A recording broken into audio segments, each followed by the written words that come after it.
It was a bright sunny morning on the South Sylvian Railway, and Rosemary had just been fitted with new axles. Now being able to work properly, the railway manager had tasked her with shunting duties. She would arrange empty wagons for Wickham to take up the line and shunt full wagons to the bays to be unloaded. Now, Rosemary had never worked with wagons before. All she knew was from the stories she heard back in her old workshop.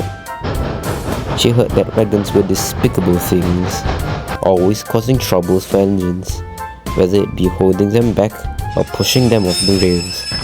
They were simply troublesome. Of course, not all wagons were like that, but to Rosemary, this was the status quo. "I can't believe I got shipped across the sea just so I could shunt the likes of you," she grumbled. "Don't worry, Rosemary," comforted her driver. "I'm sure you'll get bigger jobs sooner or later." But they didn't expect how soon it would be. Wickham was sulking in the sheds. Why did manager go through all the trouble to buy another engine only for her to shunt trucks in the yard? He thought for a moment, and then a wicked smile creeped along his face. It was the morning over, and Rosemary was waiting for Wickham to take the wagons up the line. She waited and waited, but Wickham never came. Soon the manager came over to them. "Wickham is experiencing trouble steaming, so I'm afraid that you'll have to take the train, Rosemary. Can you do that for me?" Rosemary was delighted. "Oh yes, sir. I'd be happy to take them." And so it was decided. Rosemary was coupled to the front of the train. "Alright, Rosemary. Your destination shall be the yard at Midtown.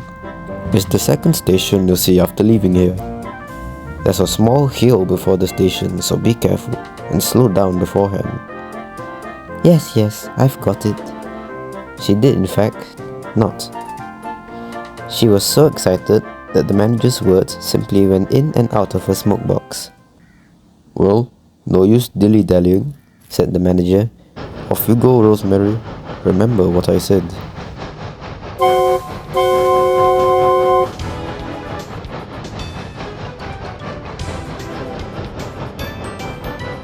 "Oh, this is the life," she purred. The wagons trailing behind her weren't as happy.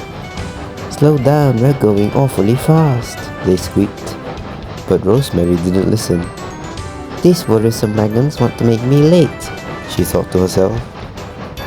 Soon they neared the hill before the yards. Slow down," cried the wagons. "They want me to get stuck on the hill," she thought. "I'll show them." And Rosemary shot up the hill. However, her victory was short-lived. As she crested the top of the hill, she saw that the yard was right after it. "Horrors," she squeaked. "I'll never stop in time."